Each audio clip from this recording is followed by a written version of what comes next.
All right, last question in this section. Make sure you save time for it because like all the other outline questions, it's really just about following instructions. So let's make sure we have the time by skipping things earlier if we need to, so we can always go back to those things that we skip as long as we've got time for this. Let's follow the instructions in the question. The student wants to emphasize a difference between surface dwelling and cave dwelling tetras. I don't know what tetras are. I guess we're going to find out, but all I care about is the difference between them and the cave and surface dwelling ones. A, surface dwelling and cave dwelling tetras may belong to the same species, but they are quite different. Okay, well, did we really emphasize the difference if we just say that they're different? Like, what is the difference, right? I mean, that's kind of implied by the question itself, is that we want to know what that difference is. It doesn't say. I mean, I guess the difference is some dwell in a surface, some dwell in a cave, but like, that's not enough. That's too much of me thinking. I really want this to just explicitly say it. Choice B, cave-dwelling tetras can no longer see but use sensory receptors on their skulls to navigate. Well, great, but I don't know anything about surface-dwelling tetras, and so I need to know in order to have some sort of difference between them. So that's not going to cut it either.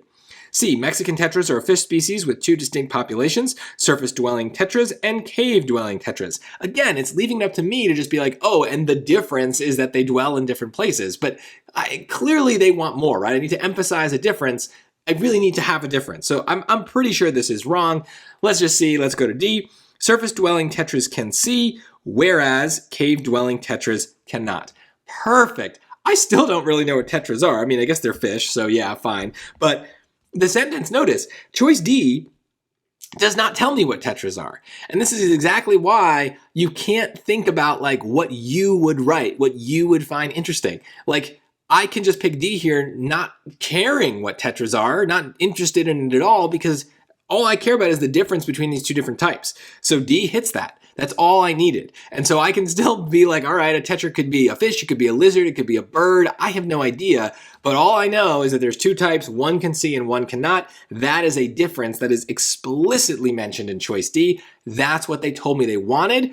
So I'm giving them what they wanted. These questions you cannot run out of time for. These are very easy in the grand scheme of things, including the ones in the hard module like these. So you really want to make sure you have time to comfortably get these last few questions right. These are easy points. If you have even more time, you can always go back to the harder questions from the passages, the vocab, whatever that you struggled with before, but make sure that you are moving fast enough to save time for this. I cannot stress that enough. It is very important for your score on both the PSAT and the SAT that you have time to try these questions because I'm pretty sure you're going to get them all right.